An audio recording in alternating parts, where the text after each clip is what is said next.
This conference will now be recorded. अद्य सोमवासरः अथवा कुञ्जवासरः मार्गशीर्ष शुद्ध चतुर्दशी दिनांक 28 दिसंबर 2020। पातंजल योग सूत्र व्याधिस्थान संशय प्रमादानस्य मूकं करोति वाचालं पङ्गुं लङ्घयते गिरिं यत्कृपातमहं वन्दे परमानन्दमाधवम् अपि स्वशक्त्या तपसि प्रवर्तसे शरीरमाद्यं खलु कनिष्ठिकाधिष्ठितकालिदासो यदुक्तवान् तत् अहमत्र वक्ष्ये उद्दिष्टमायुर्वेदस्य स्वस्थस्य स्वास्थ्यरक्षणम् आतुरे रोगमुक्तिश्च द्वयमेतत् प्रयुज्यते योगशास्त्रे धुना किन्तु न तस्य प्रयोजनम् द्वयोर्मोक्षप्राप्तिः स्यात् योगो मोक्षप्रवर्तकः स्वास्थ्यं च योगमुक्तिश्च मोक्षप्राप्तिस्तथैव च सम्यक् अध्ययनेनैव आयुर्योगस्य तद्भवेत्।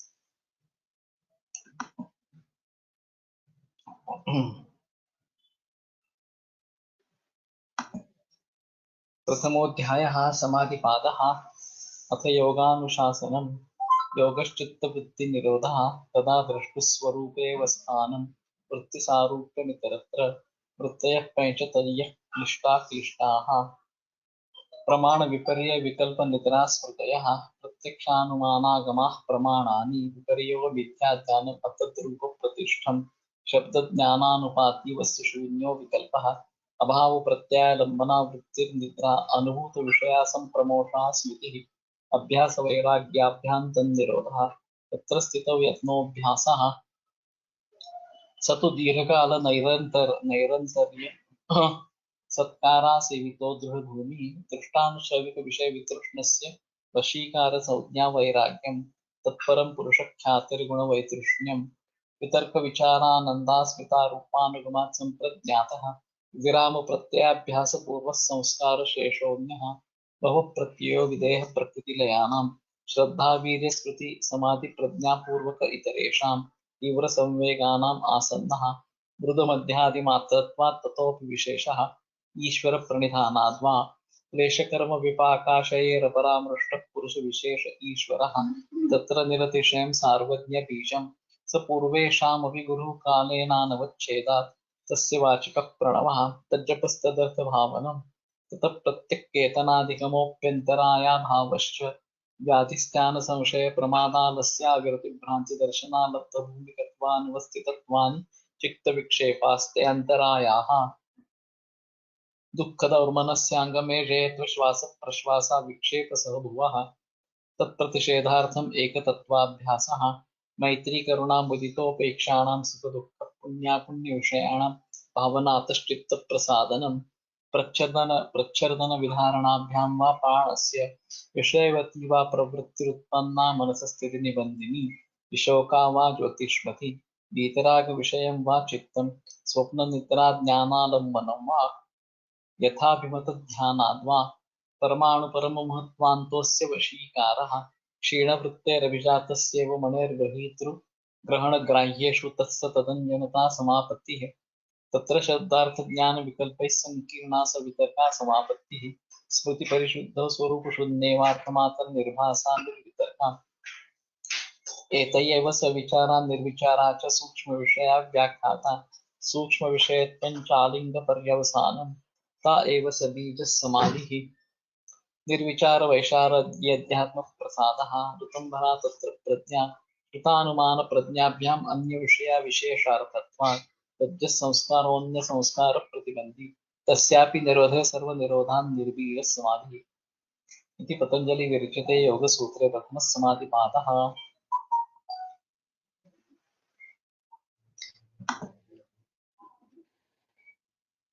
व्याधिस्थान संशय प्रमादावस्याविरति भ्रांति दर्शनालब्धभूमिकत्वानुवस्थितत्वानि चित्तविक्षेपास्त्यांतरायाः। तो पहले वाले सूत्र में तथा प्रत्यक्ष चेतनाधिगम अंतराया भावश्च ईश्वर प्रणिधान से क्या क्या होता है ये बताते हुए तो जपस्तदर्थ भावना उसका जो जप है ओंकार का तस्य वाचकः प्रणवः तज्जपः तदर्थ भावना। तो उसका जप करना, यानी कि उसके अर्थ की भावना करना इस प्रकार से। तो इससे क्या होता है, तत प्रत्येक चेतनाधिगमोप्यंतराया भावश्च, तो पुरुष का साक्षात्कार हो जाता है ईश्वर प्रणिधान से। और अंतराया भावश्च, और जो विघ्न है उसमें मुक्ति के बीच में, उनका अभाव इस प्रकार का हो जाता है। तो ये अंतरा भाव, अंतराय अभाव, तो अंतराय कौन कौन से है, तो व्याधि स्थान संशय प्रमाद आलस्य अविरति भ्रांति दर्शन अलब्ध भूमिकत्व अनवस्थितत्व, ये सभी अंतराय इस प्रकार के हैं। और उनका अभाव इस ईश्वर प्रणिधान ओंकार का जप जिसके जरिए होता है, ये ऐसा कहना इस प्रकार का है। अतः के अंतराया ये चित्त से विक्षेपा पुनस्ते कियंतो वा इति। तो कौन कौन से अंतराय है ये जो चित्त के विक्षेप है, और वो कितने हैं? व्याधि स्थान संशय प्रमाद आलस्य अविरति भ्रांति दर्शना लब्ध भूमिकत्वानुवस्थितत्वानि चित्त विक्षेपाः ते अंतराय।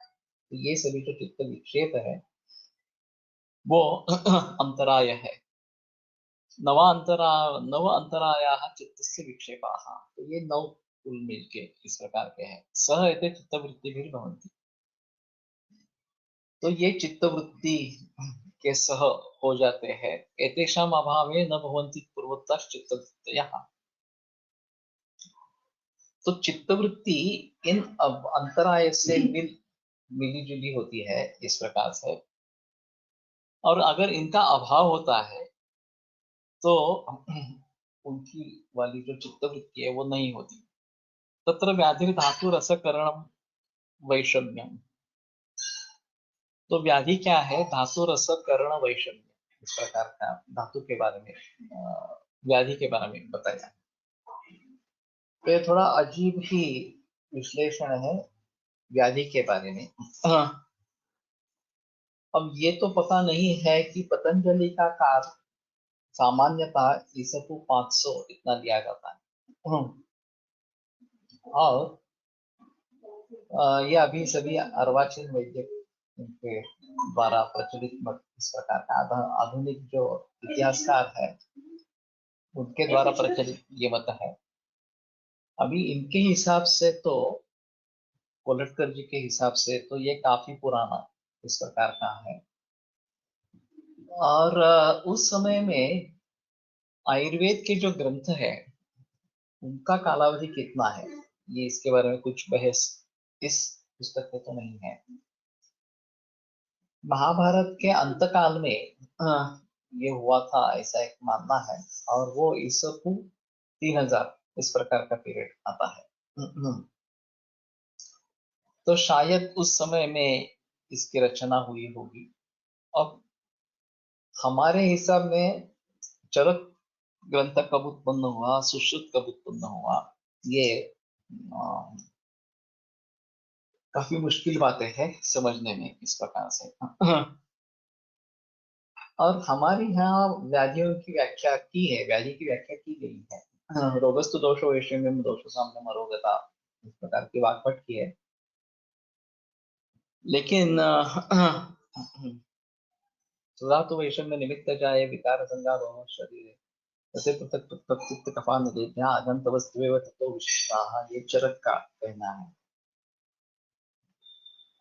तो उसमें काफी तरक्की हुई है।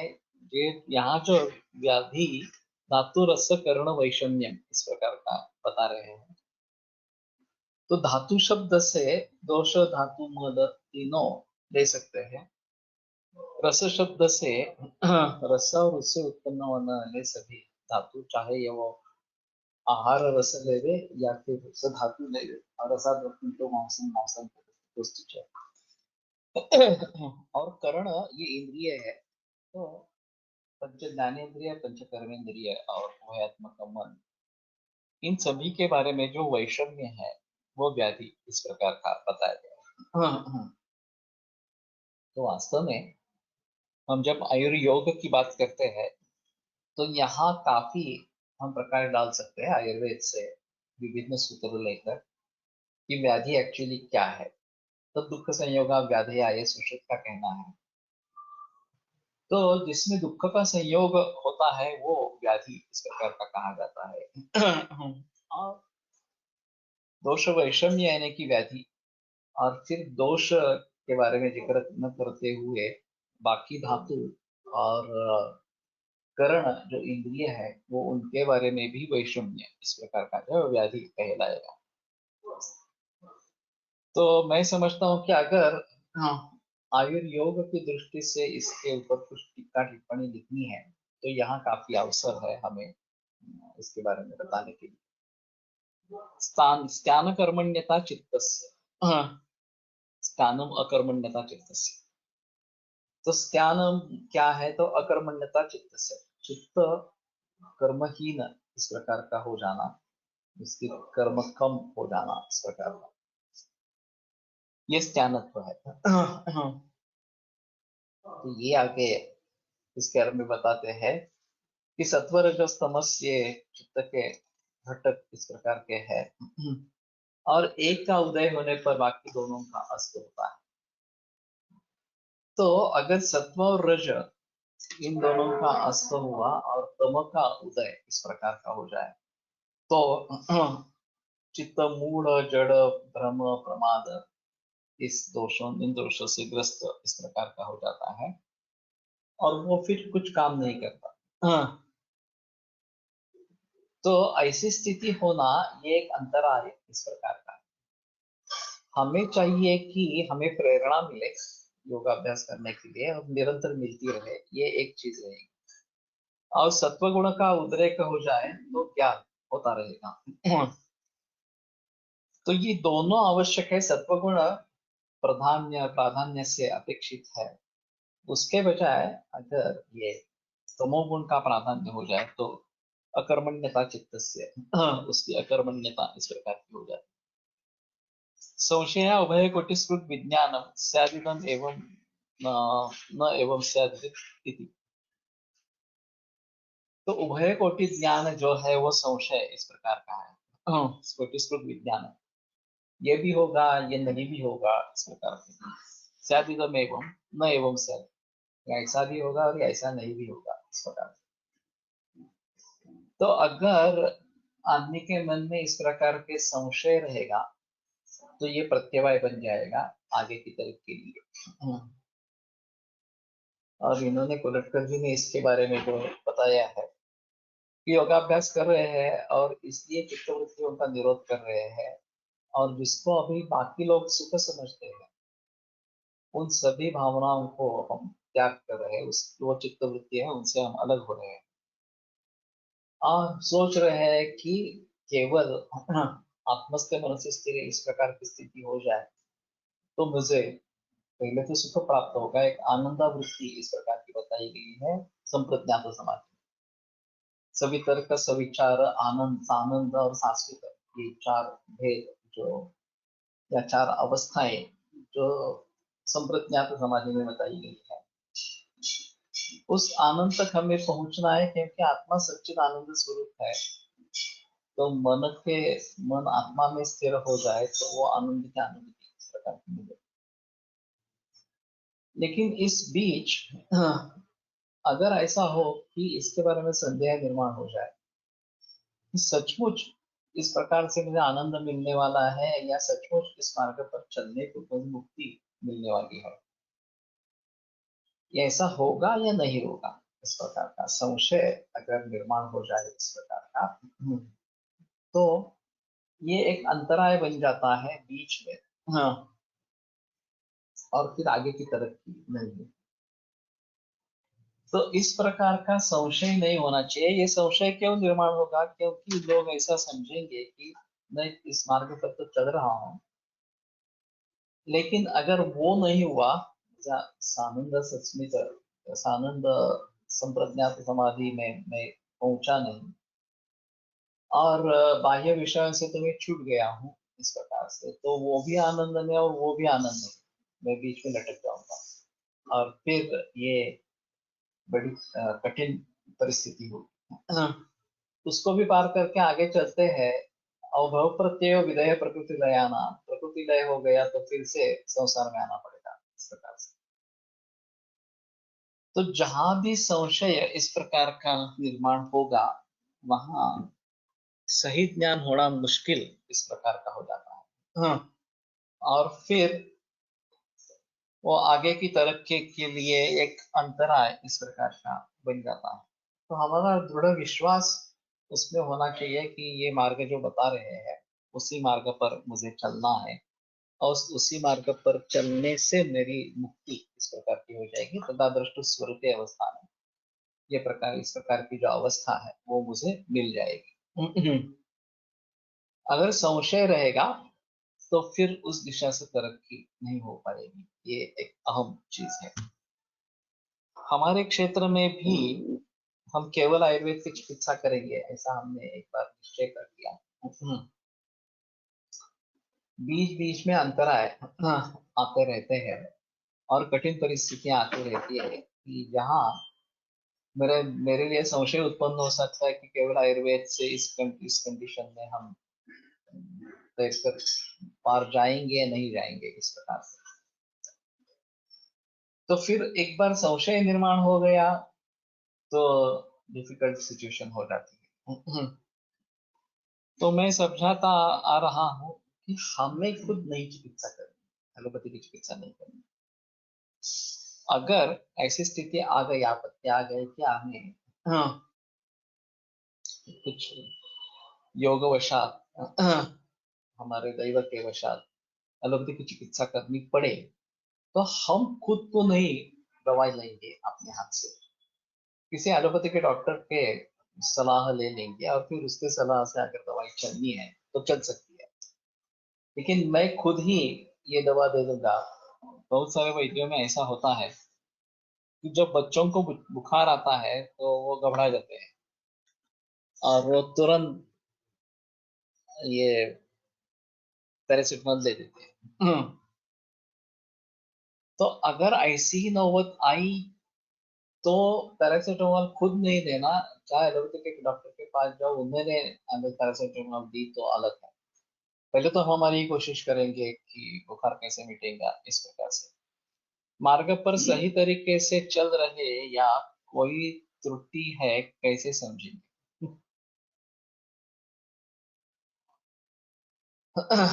मुश्किल है बताना। अभी इसमें ऐसा रहता है कि ग्रंथ ये गुरु है और साक्षात भी कोई गुरु हो सकता है। तो जनरली अध्यात्म के बारे में बताते हैं कि जब आपकी उतनी तरक्की होती है तो गुरु खुद तुमको ढूंढते हुए आता है और तुम्हें संदेशा मिल जाता है कि मुझे फॉलो करो इस प्रकार से। और ऐसे कई उदाहरण हैं कि अचानक दृष्टांत हुआ और फिर गुरु आकर मिले इस प्रकार से। नहीं तो ग्रंथ ही गुरु है ऐसा मानकर चलना चाहिए। उसमें भी संदेह निर्माण होता है कि मैं जो अर्थ लगा रहा हूँ वो प्रॉपर है या नहीं है, मेरा संस्कृत का ज्ञान कितना है और जो शब्दों से मुझे ज्ञान हो रहा है वो सही है नहीं है। उसके लिए भी गुरु की आवश्यकता हो सकती है वो बताने के लिए इस प्रकार से। और फिर हम योग्य मार्ग पर चल रहे हैं और विपत्तियां आ रही है, आपत्ति आ रही है, तो शायद सोच सकते हैं कि हमारा तरीका गलत है और किसी अच्छे वैद्य से, अच्छे गुरु से हम मार्गदर्शन देंगे कि ये मुझे ऐसे ऐसे आपत्ति आ रही है, आप मार्ग सुझाए इस प्रकार। लेकिन इस प्रकार के गुरु मिलना ये भी भाग्यवश इस प्रकार का होता है कि जिनको आप पूछ सकते हैं और वो आपको मार्गदर्शन कर सकते हैं। ऐसी अगर स्थिति नहीं हुई तो ये फिर भटक जाने का हो सकता है, लोग भटक जाएंगे इस प्रकार से भी हो सकता है। तो उससे बच के रहना है, ये सबसे अहम चीज है। तो ज्ञान जो है वो अच्छा हो इसके लिए प्रयास, सही ज्ञान हो इसके लिए प्रयास करना बहुत जरूरी अगर हम खुद ही पढ़ने की कोशिश करेंगे, खुद ही समझने की कोशिश करेंगे और हमारा ज्ञान अधूरा है या हमारी समझ अच्छी नहीं है, तो भी उसमें दिक्कतें हो सकती हैं। और अगर हमें अच्छा गुरु नहीं मिले, जहाँ हम अटक गए वहां पे अच्छा गुरु नहीं मिले, तो भी मुसीबत आ सकती है। मैंने ऐसा सोचा था कि मेरा जो कि कुछ संस्कृत का ज्ञान है उस आधार पर व्यास भाषा में खुद लूंगा खुद, और वो का पर्याप्त होगा, ऐसा मैंने सोचा था। जब मैंने पढ़ना आरंभ किया तो मालूम हुआ कि नहीं, हमें कुछ गड़बड़ी हो रही है यहाँ पे। हम केवल व्यास भाष्य के आधार पर आगे नहीं जा रहे। तो गानू सर ने कहा कि ठीक है, कृष्णा कृष्णा जी का एक कानिष्कर, कृष्ण शास्त्री कानिष्कर, वो संस्कृत के विद्वान है और उनसे हम सीखेंगे। तो हम दोनों उनके पास जाने लगे और ये सिलसिला कम से कम 6 महीने चला, जबकि ये बात है 2005-2006 साल की है, इस प्रकार से, जब मैं वहां रहता था आदर्श नगर में, और वो नजदीक रहते थे वहां से। गानू सर मेरे घर आते थे और हम लोग मिलते थे। तो उस समय में भी ऐसा हुआ कि जब वो पढ़ा रहे थे, गानू सर का भी कहना है, दूसरा शास्त्री कानेटकर का भी कहना था कि मैं भी एक्सपर्ट नहीं हूँ, क्योंकि ये अलग है, फिर भी जितनी सारी किताबें उपलब्ध है, जितनी सारी टीकाएं उपलब्ध है, उसके आधार पर कुछ ना कुछ अर्थ लगाने की कोशिश करेंगे। लेकिन उनका प्रैक्टिकल अनुभव कुछ भी नहीं था, प्रैक्टिकल अनुभव गानू सर का था। और ये एकलव्य जैसा इस प्रकार का अनुभव रहा है कि जो भी ज्ञान हुआ है उसके आधार पर इस मार्ग पर चलते रहना। इन दोनों का मिलाप होना बहुत जरूरी इस प्रकार का था।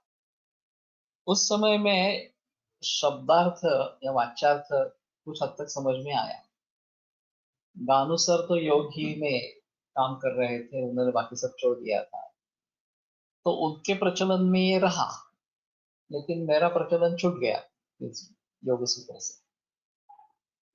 और फिर जब मैंने फिर से पढ़ना आरंभ किया तो पता चला कि नहीं, जो उस समय मुझे समझा था वो भी अभी नहीं रहा। ये पुनः नए तरीके से ही शुरू करना है इस प्रकार से। तो मैंने गानू सर से अनुरोध किया कि आप इसमें ज्वाइन हो जाओ। वो अभी एक देहात में जाकर बसे है, कोकण में, और वहाँ कोई भी रेंज नहीं है। कोई भी ये बीएसएनएल की ज्यादा से ज्यादा रेंज है, लेकिन वो भी 2G का ही है, 3G वगैरह का पता नहीं है।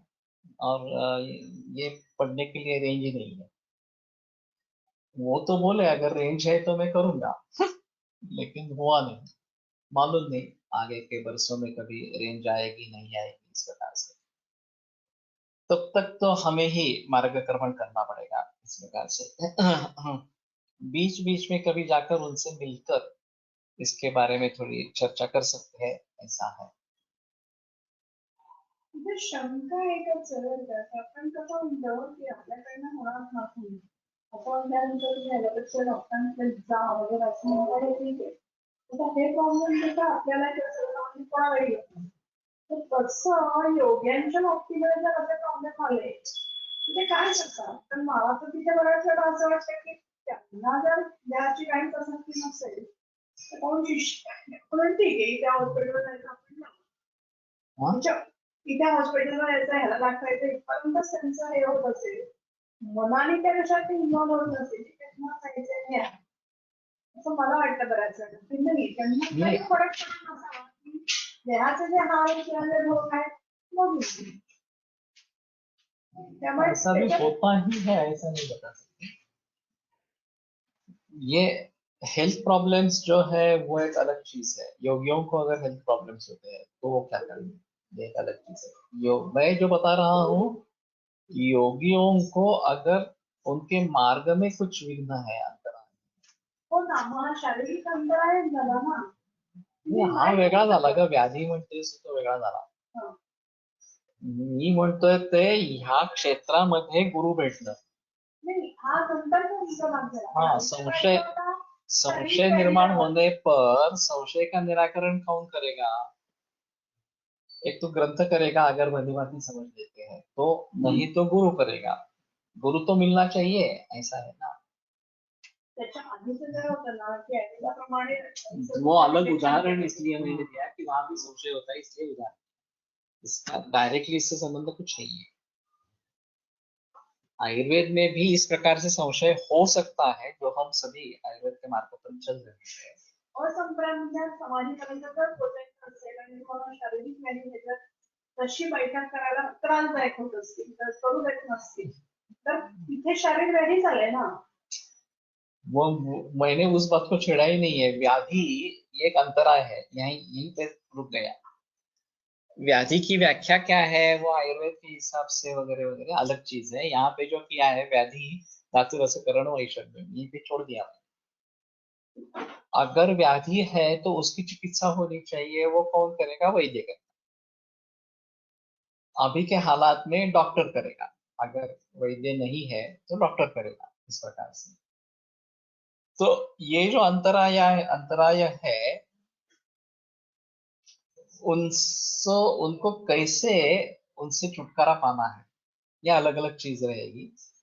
तो व्याधि से छुटकारा पाने के लिए वैद्य या डॉक्टर की जरूरत इस प्रकार की रहेगी.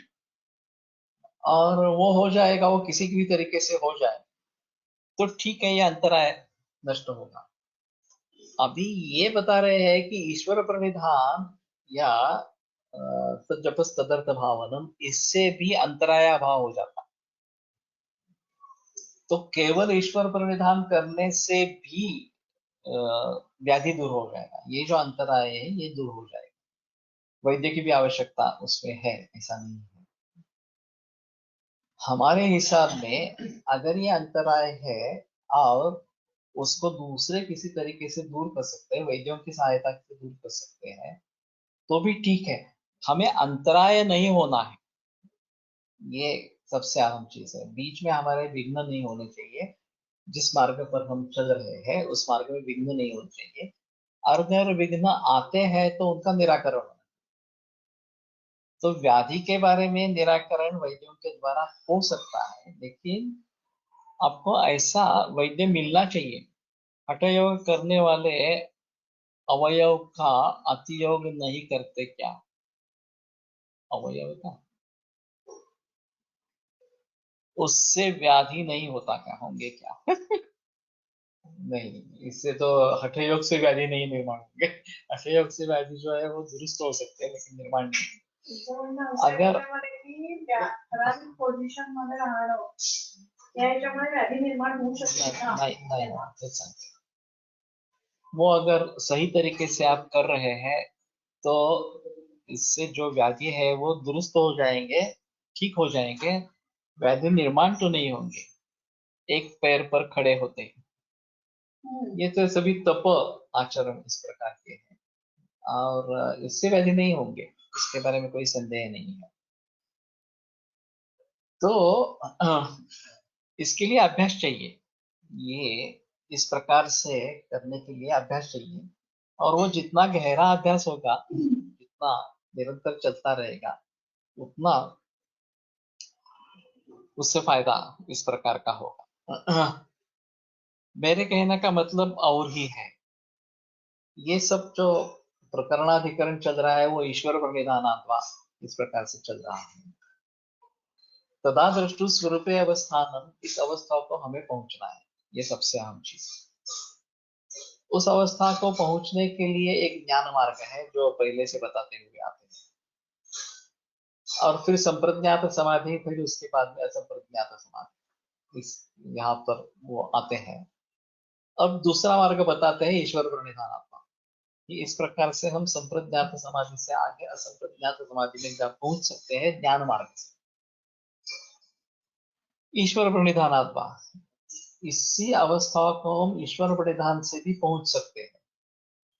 तो उससे क्या फायदे होते हैं? तो एक तो जपस तदर्थ भावनम, ओंकार जो है तस्य वाचिका प्रणवा, उस ईश्वर का वाचक प्रणव या ओंकार है। तज्जपा तथा भावना, ओंकार का जप करते रहेंगे तो उसका जो प्रयोजन है वो सिद्ध हो जाएगा, ईश्वर की प्राप्ति इस प्रकार की। तथा प्रत्येक चेतनाधिगम अप्यंतराया भाव, तो प्रत्येक चेतनाधिगम यानी कि पुरुष का साक्षात्कार और अंतराया भाव, ये दोनों उद्दिष्ट इसमें से साध्य होंगे। तो अंतराय कौन से है? व्याधि स्थान संशय प्रमाणालस्य वगैरह वगैरह, ये सब अंतराय है। तो ईश्वर प्रणिधान से ये ओंकार का जप करते हुए हमें तथा प्रत्येक चेतनाधिगम जो पुरुष है उसका साक्षात्कार होना, और बीच में जो अंतराय है, जो विघ्न है, उनका भी अभाव हो जाना, ये साध्य होता है, ऐसा कहना है। तो केवल ईश्वर प्रणिधान से व्याधि से मुक्ति हो सकती है, ऐसा है इस सभी सूत्र का कहने का तात्पर्य आपको इस प्रकार का। अब इसके बारे में संदेह भी हो सकता है, ये कर रहे हैं तो संदेह होगा नहीं होगा वगैरह वगैरह इस प्रकार से। तो जहां तक संदेह है वहां आगे नहीं बढ़ सकते। संशय या संदेह का निराकरण होना जरूरी है, और उसके लिए ग्रंथ की या गुरु की आवश्यकता है, ये मैं बता रहा हूं। और ग्रंथ अच्छी तरीके से समझने चाहिए, उसके लिए संस्कृत की आवश्यकता है। ये सभी संस्कृत में है तो संस्कृत की आवश्यकता है। और फिर भी अगर हमें इसमें संदेह हो निर्माण हो जाता है तो शायद हमें गुरु मार्ग दिखा सकता है। तो गुरु का मिलना भी आवश्यक है। इस प्रकार की स्थिति में गुरु हमें मिल जाए और गुरु हमें मार्गदर्शन करे तो अच्छी बात इस प्रकार की है। सभी को मिलेंगे नहीं मिलेंगे वगैरह वगैरह अलग चीज है। ये अप्रेंटिस टू हिमालयन मास्टर में श्री एम ने एक बात बताई थी, एक कथा बताई है कि कोई एक गुरु, एक योगी, बहुत ज्ञानवान, उसने बहुत सारे ग्रंथ पढ़े हुए थे वगैरह वगैरह, फिर भी तत्वबोध नहीं हो रहा था, आत्मबोध जो होना है वो नहीं हो रहा, तो इसलिए वो चिंतित इस प्रकार को। तो उन्होंने श्री एम से बात कही, तो श्री एम ने कहा कि मैं अपने गुरु से पूछ लेता हूँ, अगर वो आपको समझाने के लिए तैयार है तो मैं आपसे मिलवा देता हूँ उनसे। तो उन्होंने कहा ठीक है। तो इन्होंने गुरु से अनुमति मांगी, तो गुरु उस समय विहार कर रहे थे, तो बोले मैं 6 महीने बाद वापस आने वाला हूँ तो उससे मिलेंगे। 6 महीने के बाद महेश्वरानंद जी वापस आए, तो इनको उनके पास लेके चले। तो उनको देखते ही महेश्वरानंद जी ने बताना शुरू कर दिया कि तुम प्रत्येक क्षण जो है वही इस तरीके से जिएंगे उसके बारे में सोचो, वर्तमान या भविष्य काल या भूतकाल, इस पे कुछ ढूंढने की कोशिश मत करो इस प्रकार से। तो आत्म तत्व को समझ लेना यानी कि हर क्षण को समझ लेना, इस प्रकार का है। अब ये बड़ा अजीब इस प्रकार का उपदेश है, बस उपदेश खत्म हुआ, महेश्वरानंद वापस चले गए। और इनका कहना था कि कुछ दिनों बाद इन्होंने देह त्याग किया उस योगी ने, लेकिन उनके चेहरे पर बड़ी प्रसन्नता थी, जैसे कि उन्हें मुक्ति हो गई, उनकी मुक्ति हो गई इस प्रकार से। तो ये एक अहम चीज इस प्रकार की रहेगी कि इस अवस्था में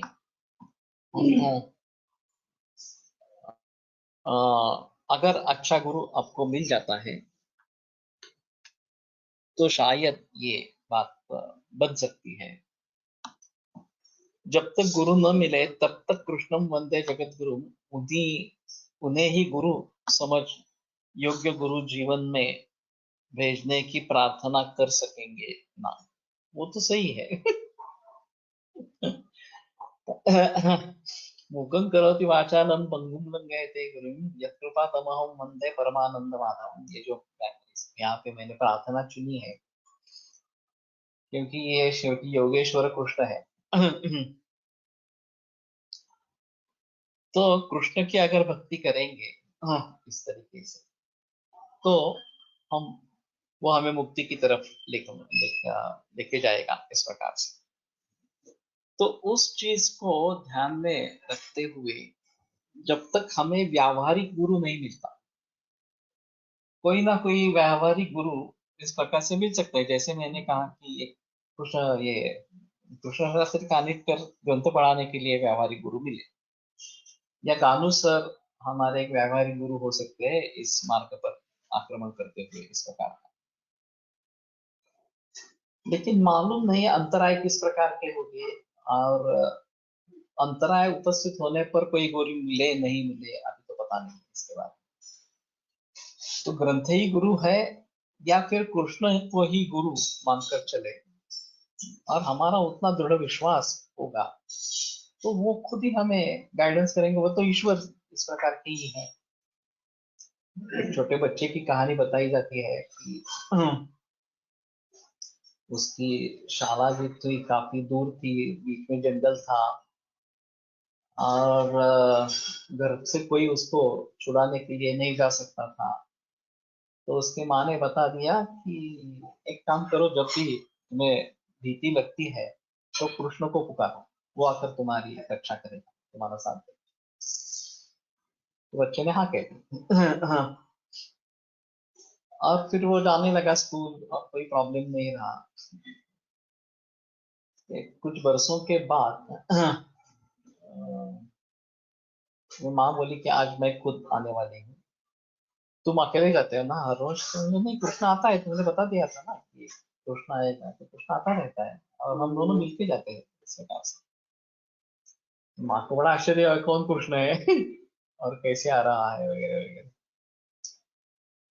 तो बोला नहीं, मैं पुकारता हूँ तो आ जाता है। तो माँ ने कहा पुकारो अब कृष्ण को। उसने कृष्ण को पुकारा, लेकिन कृष्ण आया ही नहीं। फिर आकाशवाणी हुई कि आज तुम्हारी माँ तुम्हारे साथ में है, तो मेरे आने की जरूरत नहीं है, तो मैं नहीं आ रहा तुम्हारे साथ इस प्रकार से। तो अगर सच्चे मन से इस प्रकार से हम पुकारते हैं, तो ईश्वर का मार्गदर्शन मिल सकता है। लेकिन हमें संदेह नहीं होना चाहिए कि आएगा नहीं आएगा कैसा। माँ के वचन पर विश्वास रखकर उसने मार्गक्रमण शुरू किया, और परमेश्वर ने उसकी इच्छा पूरी की इस प्रकार से। ये भी हो सकता है, नर्मदे हर के बारे में ऐसे बहुत अनुभव है कि वो नर्मदा मैया सभी को किसी न किसी तरीके से मदद करते रहती। एक पांथस्थ इस प्रकार का गुमराह हो गया, राह नहीं मिल रही थी, फिर उसने माँ का स्मरण किया। तो एक व्यक्ति आई वहां पे, और उसने कहा आपको कहाँ जाना है? तो मुझे आगे यहाँ पे मुझे जाना है, तो ठीक है मेरे साथ चलो। वो वहां पे लेके चले गए और वो अदृश्य हो गए। जिसने मार्ग दिखाया वो आपका सामने देहात है, आपको जहाँ जाना है। रात हो चुकी थी उस समय में। लेकिन वहां तक पहुंचा दिया उस व्यक्ति ने। कहाँ से आया, कौन है, क्या है, कुछ भी मालूम नहीं है इस प्रकार से। तो अगर ये विश्वास होता है तो हमें जरूर उससे सफलता मिलेगी। हमारा विश्वास नहीं होता, यही हमारी समस्या है। हम आएंगे तो देखेंगे, होगा तो शायद आएगा वगैरह इस प्रकार से अगर सोचेंगे तो ये बात नहीं बनेगी। हमारा विश्वास पक्का होना चाहिए कि हाँ, ईश्वर करने वाला है इस प्रकार का, तो ईश्वर जरूर करेगा, उसमें कोई संदेह नहीं। तो संशय उभय कोटि सुख विज्ञानम स्यादिदम एवं न एवं स्यात्। तो ये इस प्रकार का होगा नहीं होगा इस प्रकार का अगर संदेह हमारे मन में है, तो वो खुद एक अंतराय बन जाता है, संशय अंतराय बन जाता है, और फिर आगे तरक्की नहीं हो सकती है। तो हमें दृढ़ विश्वास होना चाहिए कि नहीं, इस मार्ग पर मैं चल रहा हूँ और इस मार्ग से मुझे मुक्ति मिलने वाली है। इसमें कोई संदेह इस प्रकार का नहीं है। तो वही लोग उस मार्ग पर आगे जा सकेंगे, जिनके मन में संदेह होगा वो उस मार्ग पर नहीं चल पाएंगे। अगला जो है प्रमाद। प्रमाद समाधि साधनानाम् अभावनम। समाधि के जो साधन है उनका अभावन, वो उनका नहीं होना, ये इस प्रकार का प्रमाद है। वास्तव में प्रमाद हमारा जो नियत लक्ष्य है और उसके लिए जो प्रयास करने हैं, वो प्रयास अगर हम नहीं करेंगे तो वो प्रमाद इस प्रकार का होता है। इन्होंने एक ऐसा उदाहरण दिया है कि प्रमाद यही सिद्धि है, अप्रमाद यही सिद्धि है। प्रमादम वै मृत्युरहम ब्रवीमि तथा प्रमादम अमृतत्वम ब्रवीमि। प्रमाद मृत्यु है और अप्रमाद ही अमृत इस प्रकार का है। गानू सर कहा करते थे कि 7 - 1 = 0। ये जो तवारिया प्राणायाम के बारे में बताते थे, तो एक दिन भी अगर तवारिया प्राणायाम छूट गया तो समझ लो कि एक हफ्ते का तवारिया प्राणायाम छूट गया, इस प्रकार से। तो ये प्रमाद है कि अध्ययन मा प्रमदः, ये प्रकार का वेदों का एक उपदेश है कि अध्ययन से प्रमाद नहीं होना है, कि किसी भी तरीके से अध्ययन को टालना नहीं है, इस प्रकार से। तो जो हमारे नियत कृत्य है, जो हमें करना ही है, उससे हमें दूर नहीं होना है। वो करेंगे तो वो प्रमाद इस प्रकार का हो जाएगा। और एक बात प्रमाद की आदत पड़ गई तो लक्ष्य छूट जाएगा, लक्ष्य की तरफ हम मुड़ेंगे। तो इसलिए प्रमाद ये भी एक अंतराय इस प्रकार का है। आलस्यं कायस्य चित्तस्य च गुरुत्वात् अप्रवृत्ति। पहले ध्यान एक बताया गया था, तो ये चित्त के बारे में बताया गया था। तब आलस्य की बात करते हैं तो कायस्य चित्तस्य च गुरुत्वात् अप्रवृत्ति। केवल चित्त नहीं तो शरीर भी गुरुत्व होने के कारण अप्रवृत्ति इस प्रकार की हो जाती है, वो प्रवृत्त नहीं होता है कार्यों में। तो पहले मन कार्य में प्रवृत्त नहीं हो रहा था, अब शरीर भी कार्य में प्रवृत्त नहीं हो रहा है, ये आलस्य इस प्रकार का है। आलस्य में मनुष्याणाम शरीरस्थो महान रिपुः, ये एक नीति शक्ति का श्लोक है। ये आलस्य एक बड़ा शत्रु है इस प्रकार। नहीं सप्तस्य सिंहस्य प्रविशन्ति मुखे मुर्गाः। सिंह सोया हुआ है और मुर्गा अपने आप उसके मुख में प्रवेश करते हैं, ऐसा तो नहीं होता है। सिंह को मुर्गों की शिकार करनी पड़ती है, मुर्गया करनी पड़ती है। तो अपने आप कार्य कुछ होते नहीं है, और इसलिए आलस्य को त्याग कर आगे बढ़ते रहना चाहिए। तो ये एक अंतराय है, आलस्य ये भी एक अंतराय है, और वो सभी लोगों में दिखाई देता है। तो इस आलस्य का त्याग करना बहुत जरूरी इस प्रकार का रहेगा, तभी हम आगे तरक्की कर पाएंगे। अविरति चित्तस्य विषय संप्रयोगात् प्रयोगात्मगर्थः। विषय संप्रयोगात्मगर्थः। तो अविरति ही चित्तस्य, तो अविरति यानी कि विराम न होना। हम वैश्विक सुखों में या इंद्रियों के सुखों में इतने अधीन हो जाते हैं कि कभी उनसे विरति होने का विचार भी मन में नहीं आता। न जातो काम कामाना भोगेन शाम्यति, हविषा कृष्णमूर्तेव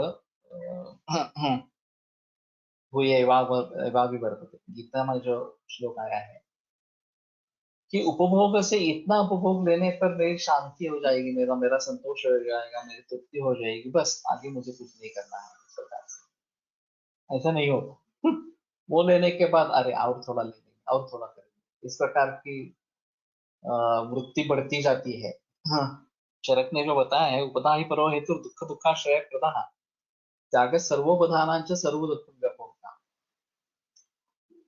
उपभोग लालसा या तृष्णा ये उपधा है, और दुख और दुखाश्रय शरीर देने वाला वही श्रेष्ठ है।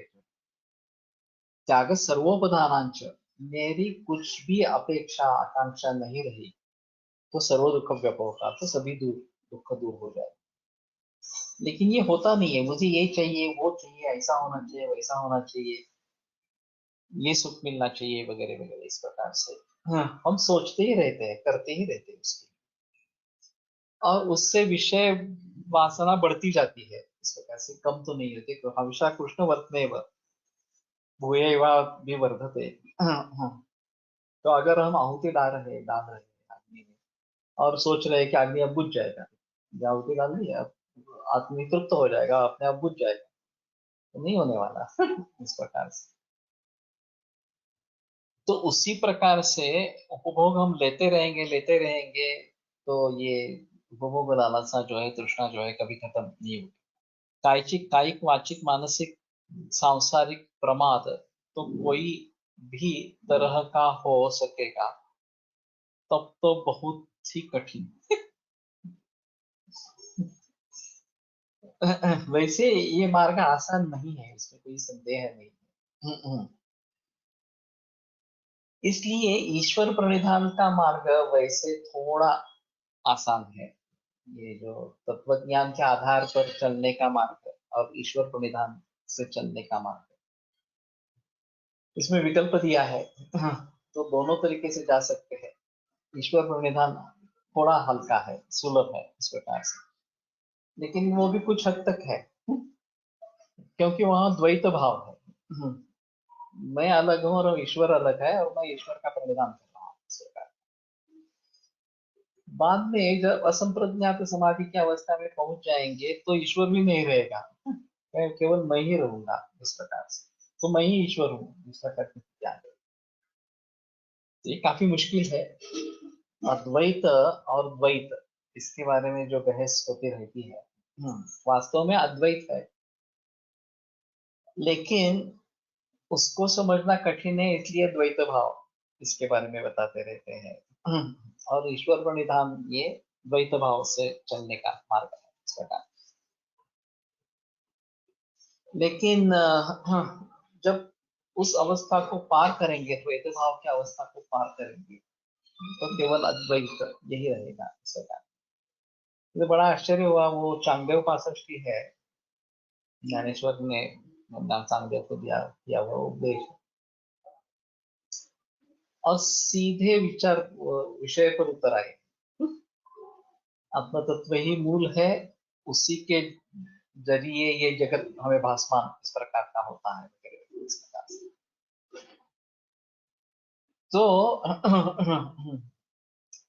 भली भांति इस चीज को समझना, और मैं हूँ ब्रह्म हूँ, मैं ही ब्रह्म हूँ, इस बात को समझ लेना काफी मुश्किल इस प्रकार का है, क्योंकि मैं भी नहीं रहता आगे, केवल ब्रह्म ही रहता है। ये पूर्णमिदं पूर्णमदः पूर्णात् पूर्णमुदच्यते पूर्णस्य पूर्णमादाय पूर्णमेवावशिष्यते, इसको भली भांति समझना ये काफी मुश्किल इस प्रकार का है, कि ब्रह्म भी पूर्ण है, जीवात्मा भी पूर्ण है, पूर्ण से जीवात्मा को निकालने के बाद भी पूर्ण ही रहता है, ये कैसी चीज है? अगर कोई हिस्सा हम ले रहे हैं उससे, तो वो पूर्ण कैसा रहेगा इस प्रकार से? तो आकाश वैसे समझने में थोड़ा आसान है, घटाकाश और मठाकाश इस प्रकार का वर्णन करते हैं, कि मठ है उसमें घट है इस प्रकार का, और आकाश दोनों में है, घट में भी आकाश है, मठ में भी आकाश है इस प्रकार से। तो ये आकाश अलग अलग है क्या? ये हमने उसको परिच्छिन्न किया है, ये घटाकाश है, ये मठाकाश है इस प्रकार से। वास्तव में आकाश आकाश ही है, इसमें कोई संदेह नहीं है। अभी हम समझ रहे हैं कि घट में जो आकाश है वो घटाकाश है, मठ में आकाश है वो मठाकाश है, विश्व में आकाश है वो विश्वाकाश इस प्रकार का होगा। अभी उसके बारे में बाद में हमें तो मालूम ही नहीं है क्या है इस प्रकार की स्थिति, क्या है इस प्रकार से। तो वो जैसे समझते हैं कि परिच्छिन्नत्व, जीव से संबद्ध परिचितत्व आ गया, तो उसको हम जीवात्मा कहेंगे, जय जीव जय कहेंगे इस प्रकार का कहेंगे।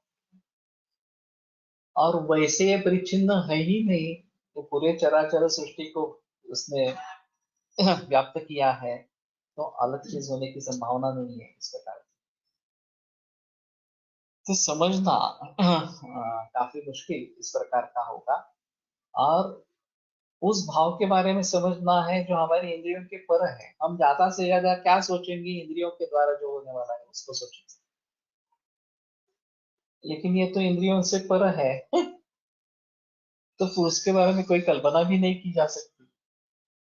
केवल इस मार्ग पर चलने पर हम जब उस अवस्था को खुद पहुंच जाएंगे, नाताज्ञेय ज्ञान ये खत्म हो जाएगी, चीज त्रिपुटी नहीं रहेगी, तो हम बताने के लिए वापस कहाँ आने वाले हैं वहीं पे हम उसमें परमात्मा में लीन हो गए, बस बाकी कुछ आगे करना ही नहीं है। प्योर एनर्जी फॉर्म यदि समझेंगे तो फिर neither be created not to be destroyed, तो पूर्णात पूर्ण मुदच्यते शायद समझ पाएंगे। हाँ, इसको कोई उदाहरण नहीं दे सकते, यही वास्तव है। ज्यादा से ज्यादा उन्होंने जो दृष्टांत देने के प्रयास किया है वो सपने का दृष्टांत देने का प्रयास है। कि सपने में हमें लगता है मैं खा रहा हूँ, पी रहा हूँ, भटक रहा हूँ, ये कर रहा हूँ, वो कर रहा हूँ, और जब नींद से जग जाते हैं तो पता चलता है ये तो सपना था, ये तो वास्तव में नहीं था। उसी प्रकार से जब हम इस बड़े सपने से जग जाते हैं कि जो हम अभी देख रहे हैं, घूम फिर रहे हैं, सभी हमें चीजें वास्तव इस प्रकार की लग रही है, वो कुछ है ही नहीं जब इस नींद से हम बाहर आएंगे तो भी पता चलेगा, जब तक नींद में है तो हमें ये सब सच्चाई लगता है।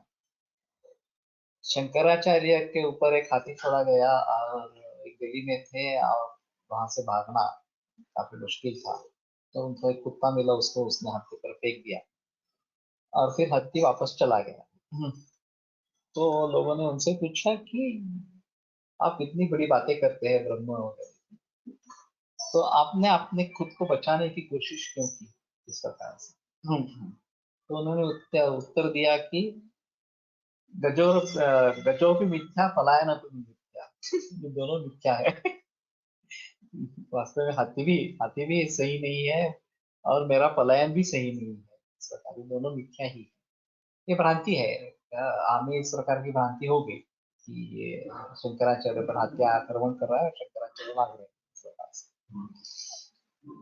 तो कहने का तात्पर्य अर्थ ये है कि नेति नेति शब्द नये प्रमाणा, नये अनुमाना, इस प्रकार तत्व ये एकच आहे, कार्याकार्य भाव जे आहेत त्यांची भिन्नता आहे फक्त. हाँ, म्हणून ते ये भी मुश्किल है। केलं कार्य कारण भाव कुछ हद तक मानते हैं, उसके आगे कार्य कारण भाव नहीं है, फिर स्वभाव होता है, और स्वभाव के आगे क्या होता है पता नहीं। जैसे कि इससे ये उत्पन्न हो रहा है, इससे उत्पन्न हो रहा है, यहाँ कार्य कारण भाव। मैंने जो उदाहरण दिया था कि ऑक्सीजन ज्वलन को मदद करने वाला है और नाइट्रोजन ज्वलन को मदद नहीं करने वाला, इस प्रकार। क्यों? तो बोलेंगे नहीं, वो स्वभाव है, जो इस प्रकार के ज्वलन के लिए मदद करने वाला है वो ऑक्सीजन है, और नहीं करने वाला तो ये नाइट्रोजन है, ये उसका मूल स्वरूप है उस वायु का, इस प्रकार। तो उसी तरीके से सच्चिदानंद स्वरूप यह है, और फिर आगे सत्वरजस्तमात्मक की प्रकृति है, उससे आगे हम कार्य कारण भाव लेकर आगे चल सकते हैं, काम कर सकते हैं। प्रकृति ऐसी क्यों है और पुरुष ऐसा क्यों है, ये क्वेश्चनेबल नहीं है, उसका सवाल नहीं है, ऐसे है, दैट्स ऑल। इनका मूल स्वरूप ही ऐसा है, बस उसके आगे कुछ नहीं बोल सकते। इसका स्वरूप ऐसा क्यों है, इसके बारे में कोई बहस की नहीं जा सकती इस प्रकार से। तो ये काफी मुश्किल है कि किस तरीके से हम उस स्वरूप को समझेंगे, और इस सभी का मूल इस परमात्मा इस प्रकार में है। अभी जो विभिन्न पंथ हुए, सांख्य तत्व ज्ञान निर्माण हुआ, वो प्रकृति का पसारा है वगैरह ये सब बताते रहते हैं, पुरुष अलग है उससे, और प्रकृति को जब ज्ञान हो जाता है कि मैं पुरुष से अलग हूँ, तथा उसके लिए मोक्ष हो जाता है, इस प्रकार का सांख्य बताते हैं। अब चैतन्य ही नहीं है तो ज्ञान कैसे होगा? प्रकृति अचेतन जड़ इस प्रकार की बताइए, तो ज्ञान किसको हो रहा है? ज्ञान को पुरुष को ही होना चाहिए, प्रकृति को ज्ञान कैसे होगा इस प्रकार से? तो ये काफी झमेले हैं इसके बारे में। जब हम सिद्धांत ये पढ़ने की कोशिश करते हैं, सांख्य तत्व ज्ञान, वेदांत तत्व ज्ञान वगैरह पढ़ने की कोशिश करते हैं, तो ये बताते हैं कि आपकी प्रकृति अगर जड़ है तो पुरुष को ज्ञान होता है कि मैं प्रकृति से अलग इस प्रकार का हूं।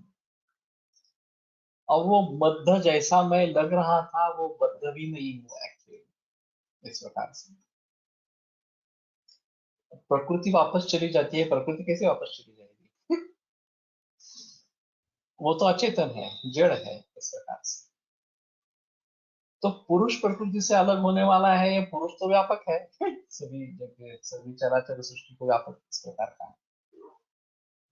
तो अगर हम गहराई में जाकर सोचेंगे तो काफी दिक्कतें आती है, और इसके बारे में ज्ञान कर समझ पाना ये बहुत मुश्किल इस प्रकार का हो जाता है। तो ठीक है, सवाल तो उठते रहेंगे और जवाब सभी के मिलेंगे ही ऐसा नहीं बता सकते, लेकिन हमें इन शब्दों पर विश्वास करके आगे आगे जाना है, ऐसा ही थोड़ा सा इसमें है। ठीक है, बुधवार को आगे बढ़ाएंगे।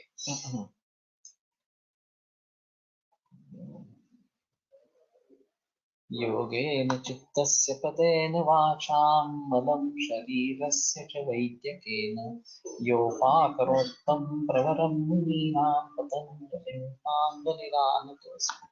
विरम्यते बुधवासरे पुनरपि दृश्यामः।